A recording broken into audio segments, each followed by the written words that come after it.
Welcome to our continuing GE13 coverage. It's Sunday, exactly 1 week from polling day.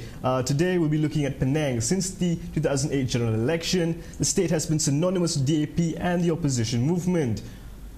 But could that all change with GE13? Joining us live via Skype is Malaysiakini journalist Loone, who's in the state right now. So Susan, could you tell us a bit about the situation in Penang? Yeah, it's 1 week to polling day on May 5.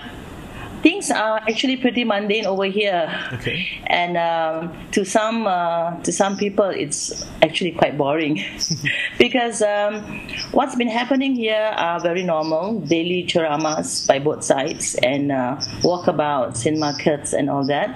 So this has been happening even before nomination day. Okay. So people are pretty used to it. So Okay, for Pakatan Rakyat side, there have been a lot of attendance at their ceramahs and events. And caretaker Chief Minister Lim Guan Eng is something of a celebrity. People will wait for him under the sun or rain, and once he arrives, people would scream for him as though he's a superstar. They'll get him to sign their Uba birds or T-shirts and whatever. So it's pretty, we can say exciting during the ceramahs because there's a lot of crowd and all that. But we don't know how much of this will translate into votes. Okay, for the BN is a bit quieter on their side because they prefer small groups and they prefer to go house to house. And we did visit one of their kelompok ceramahs, group ceramahs, but it's usually attended by party members. So they've been distributing booklets about DAP, how DAP is being racist, and they're also questioning PAS, especially PAS spiritual leader in Kelantan, about how he's been giving out land to DAP and all that. So these are the techniques they are using right now. All right, so Susan, how frequent are these ceramahs there in Penang? Yeah, I can't hear. How frequent are these ceramahs in Penang? The ceramahs are on a daily basis, actually, for both sides, and also the walkabouts. They've been happening even before, a bit before the dissolution of Parliament on April 3. Okay. So you can say that Penang has been on an election mood since 2 years ago. Okay. Because we've been having ceramahs also since then. So for BN, it's clearly going to be an uphill battle for them this time around. So what strategies are they using to actually win back the votes? Well, they've been using a lot of strategies, whether directly or indirectly. Of course, they've been promising a lot of things through their manifesto. Okay, for example, like the free port and the monorail. But other than that, they also promised to double whatever Pakatan Rakyat government has done this time.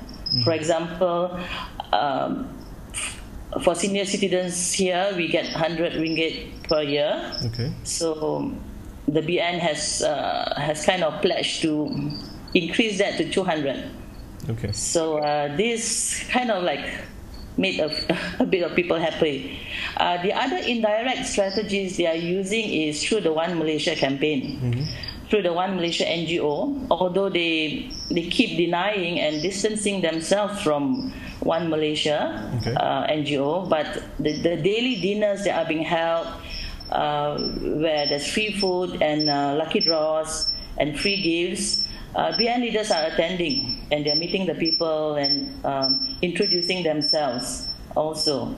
And it's very open here when we talk to people. They equate One Malaysia with BN because One Malaysia openly supports Najib Razak.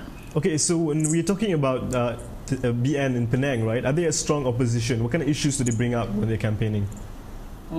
So far during the campaigns, they are targeting at Lim Guan Eng and his opponents.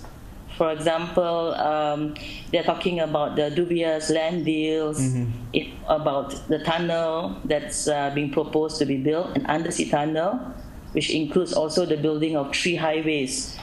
They've been trying to whip up these sentiments towards these issues, but we don't see it happening much here. Okay. People are very lukewarm to these issues because as far as transport or traffic, congestion is concerned, people do want the improvement of the roads. Mm-hmm. Of course, they question the building of the tunnel a bit, but there's no major opposition towards it, except what is being said by the NGOs.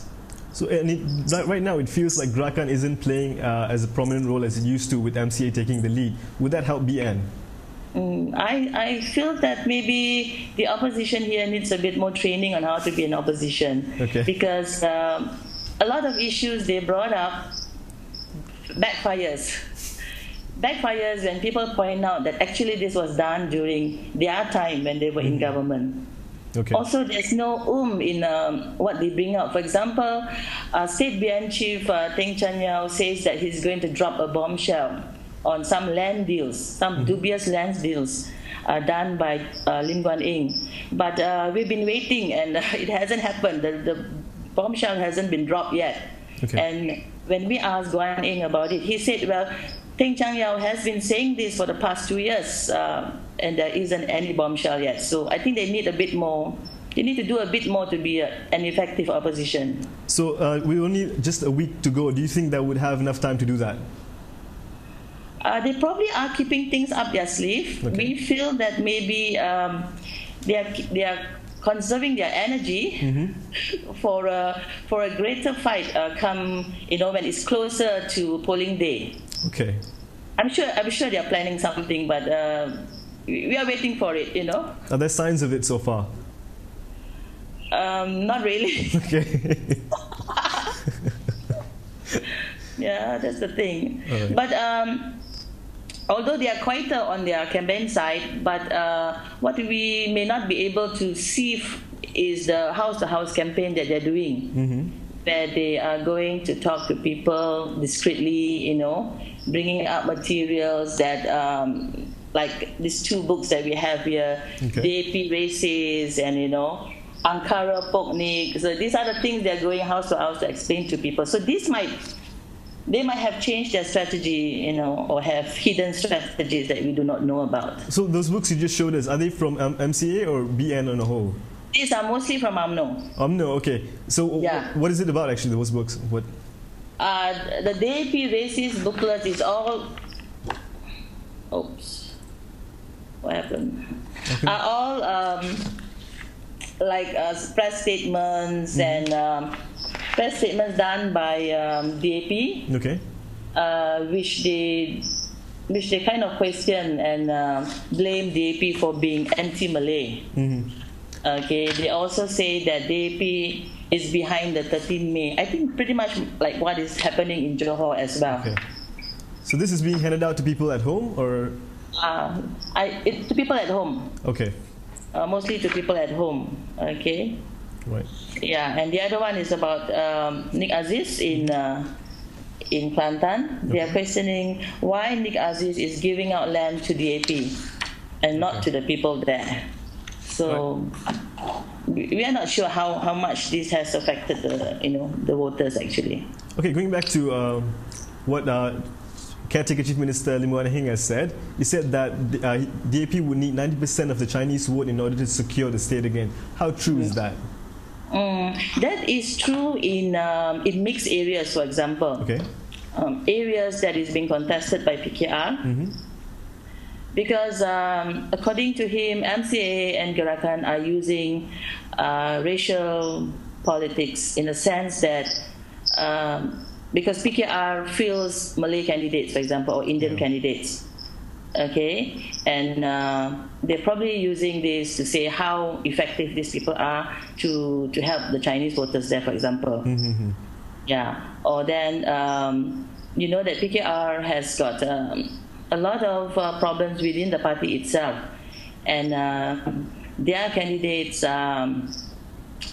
may not be very much accepted by the people. So in areas like this, in mixed areas, if DAP wants to maintain the state government, it needs to have at least 90% of Chinese voters to back them up. If they lose the PKR seats, they may not be able to form the government again, because DAP is only contesting 19 seats.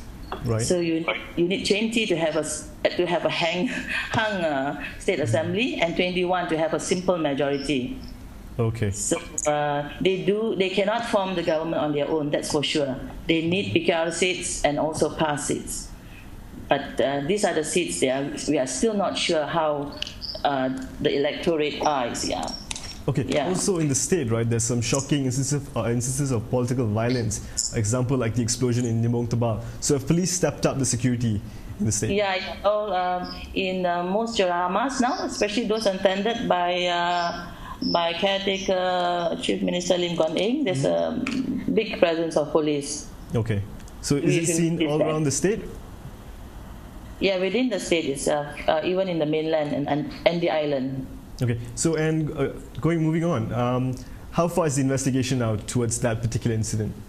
The 3 individuals have been remanded so far. So far, that's the update. Okay. Of course, the DAP has also complained about Guan Eng receiving threatening calls, but that's not done to him personally. The calls have been made to the DAP HQ. Okay. So they're telling Guan Eng to take care of his son properly. So kind of threatening, and a police report has been made about that. Okay, and with all this political violence, does it seem to stop people from going out to these charamas and political events? Yeah, it doesn't seem to have any effect. Okay. Because Pakatan charamas are still, very widely attended. Okay. Yeah. All right, so could you tell us a bit about the campaigns against Anwar itself within the state? Because UMNO has very early, before nomination even, UMNO has kind of recruited people who are anti-Anwar to come and talk about him, to try and disgrace him or make him seem unfit to be an MP or a prime minister. So earlier on, Umi Halfida, she was the star witness in Anwar's Sodomy 1 trial. Okay. After 1998, right? And then she's been coming around and going to mostly UMNO areas to give talks about Anwar and how unfit he is to be PM. So recently, the Pematang Pau candidate for BN, Mazlan Ismail, also invited. He may not directly invite it, but there was a ceramah held by Anwar's so-called friends, like Hasan Ali, who was former past Selangor State Executive Councillor. So it was an Anwar bashing session for 3 hours. Okay. So compared the turnout was not that big. There was about 1,000 people, but I spoke to a few people and they were there curious to see what's happening there, what's been said. So compared to like DAP and Pakatan events, you wouldn't say the attendance is as strong? No. But Anwar's been absent since nomination day. He's been going around the country. So his issue has been used also by UMNO candidates to show that, that probably he's neglecting his voters. Because they say things like, do not vote for a touch and go candidate, who just comes, give charamas, and then leave. Okay. Right? But Anwar has held the place like that since 1982. But with an increased bashing of Anwar, we don't know what's going to be like, because he's coming back on Monday. Okay. So that we'll be able to see whether it has affected the people here or not. So the talk on the ground so far, are people talking about the possibility of Pakatan losing the state? There are some concerns because of all the money politics that is being that's been used by the opposition. For example, the free dinners, the lucky draws. People are also talking about the BRIM. Okay. Happy about receiving it. Okay, and then there's also allegations of betting going on. For example, people are asked to put a bet of 200 ringgit for any DAP candidates to lose. And if the candidate loses, they get 1,000. Okay. So it's a kind of gambling that's going on, which the police has also talked about. But so far, there is no evidence of that. Okay. Okay, we have not seen it coming up, or anyone being arrested for it, or something like that. Okay, so leading towards GE13, what can we expect from Penang in the coming days? Any big things to look out for? Yeah, we can expect, I think,